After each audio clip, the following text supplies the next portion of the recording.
Assalamualaikum warahmatullahi wabarakatuh. Kami dari kelompok 12 ingin mempresentasikan tentang teori antrian. Sebelum itu, saya akan memperkenalkan diri. Nama saya Muhammad Ilham. Nama saya Muhammad Syaufi Wildan. Nama saya Ika Amelia. Di sini saya akan menjelaskan tentang pengertian antrian. Baris tunggu ini terjadi apabila beberapa konsumen, karyawan atau mesin sedang menunggu pelayanan. Sebab pada saat bersamaan bagian atau fasilitas pelayanan sedang melayani lainnya sehingga tidak mampu melayani pada saat itu juga. Pelaku-pelaku utama yang terlibat dalam sebuah situasi antrian adalah pelanggan atau konsumen atau manusia, peralatan dan pelayanan atau karyawan. Di sini ada karakteristik sistem antrian. Terdapat yang pertama ada 3 komponen dalam sebuah sistem antrian. Yang kedua ada kedatangan atau masukan sistem. Yang ketiga ada kedatangan memiliki karakteristik seperti ukuran populasi, perilaku, dan sebuah distribusi statistik. Yang ketiga ada disiplin antrian atau antrian itu sendiri. Yang keempat ada karakteristik antrian mencakup apakah jumlah antrian tersebut atau tidak terbatas panjangnya dan materi atau orang-orang yang ada di dalamnya. Yang kelima ada fasilitas pelayanan yang kena pada karakteristiknya meliputi desain dan distribusi statistik waktu pelayanan. Nah, di sini ada karakteristik kedatangan, sumber input yang menghadirkan kedatangan pelanggan bagi sebuah sistem pelayanan memiliki 3 karakteristik utama. Yang pertama ada ukuran populasi kedatangan, yang kedua ada perilaku kedatangan, dan yang ketiga ada pola kedatangan atau distribusi statistik. Oke, yang selanjutnya di sini ada karakteristik antrian.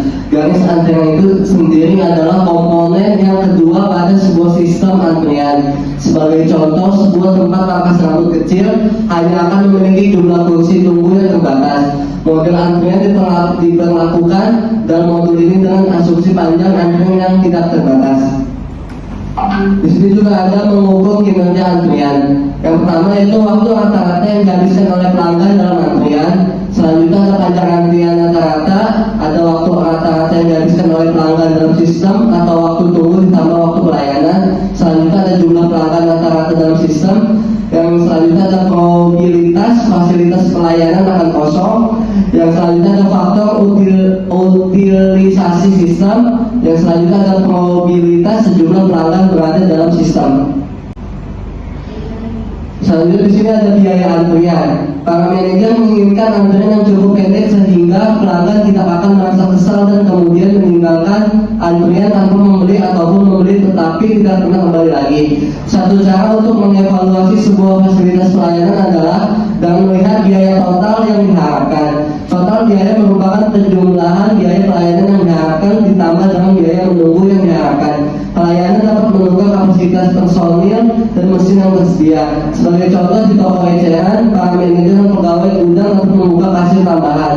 Di bank dan di bandara, para karyawan pada waktu dapat dipanggil untuk membantu. Di sini ada ragam model antrian. Ada 4 model yang paling sering digunakan memiliki titik karakteristik umum dengan menggunakan asumsi yaitu 1. Kedatangan berdistribusi passion, 2. Penggunaan aturan FIFO, 3. Pelayanan satu tahap. Permasalahan antrian yang paling umum untuk mencakup jalur tunggal dan stasiun pelayanan.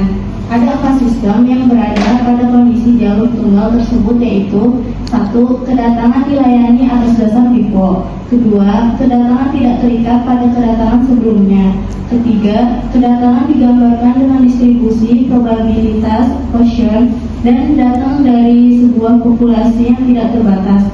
Yang keempat, waktu pelayanan bervariasi dari satu pelanggan dengan pelanggan yang berikutnya dan tidak terikat satu sama lain.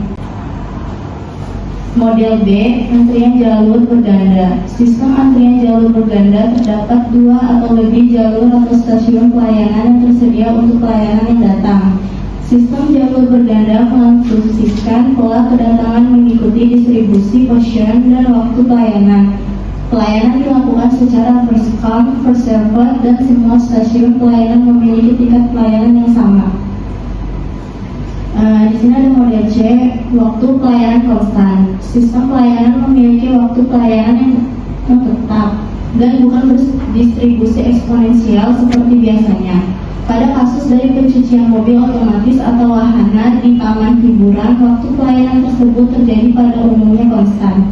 Oleh karena itu, tingkat waktu yang konstan ini tetap, maka nilai LQ, WQ, LS, dan WS selalu lebih kecil daripada nilai-nilai tersebut. Dalam model A yang memiliki tingkat pelayanan yang bervariasi. Di sini ada model D. Model D, populasi yang terbatas. Sebuah populasi yang terbatas bagi sebuah fasilitas pelayanan. Maka model antrian ini berbeda, harus dipertimbangkan.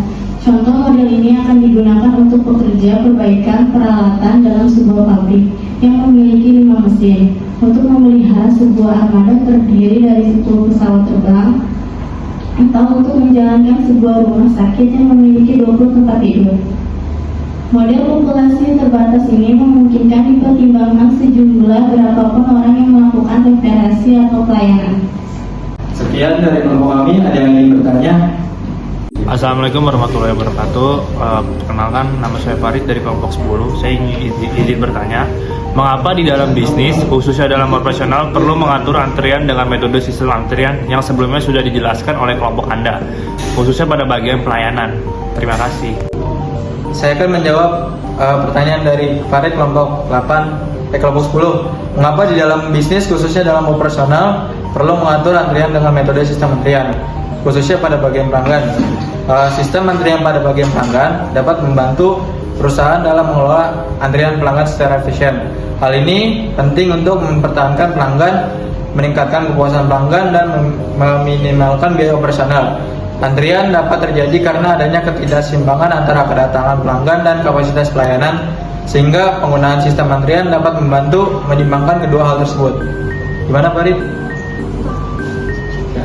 Assalamualaikum warahmatullahi wabarakatuh. Sebelumnya perkenalkan, nama saya Dika Putra dari kelompok 5, ingin bertanya tentang apa yang dimaksud dengan aturan FIFO dalam teori antrian.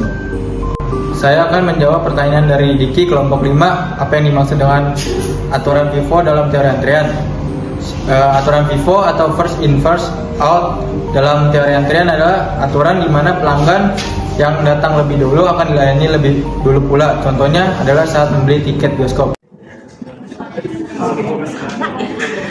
Ini kan tadi ada 3 komponen. Tolong apa kan jelaskan 3 komponen tersebut sama apa tadi? Jelaskan aja. Nih 3 komponen ini.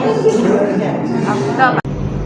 Saya di sini ingin menjawab pertanyaan dari kelompok 14. Jelaskan 3 komponen karakteristik antrian dan gimana cara menerapkannya sehari-hari.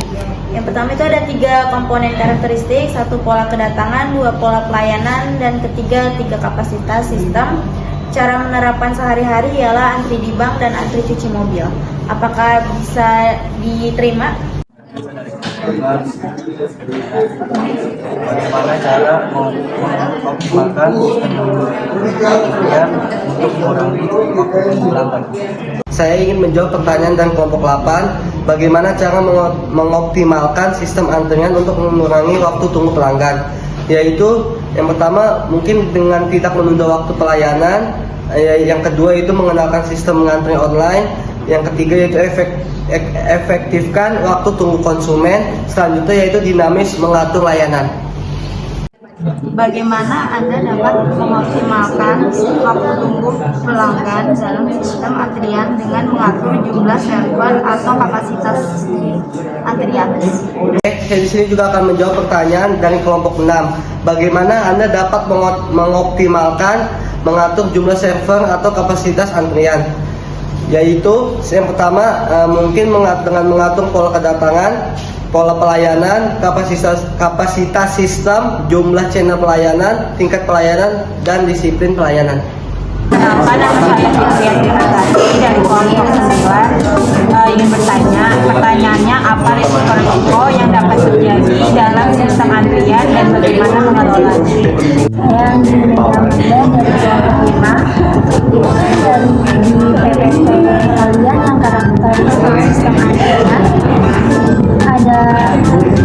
terdapat 3 komponen dalam sebuah sistem antrian. Nah, coba disebutkan dan jelaskan 3 komponen tersebut.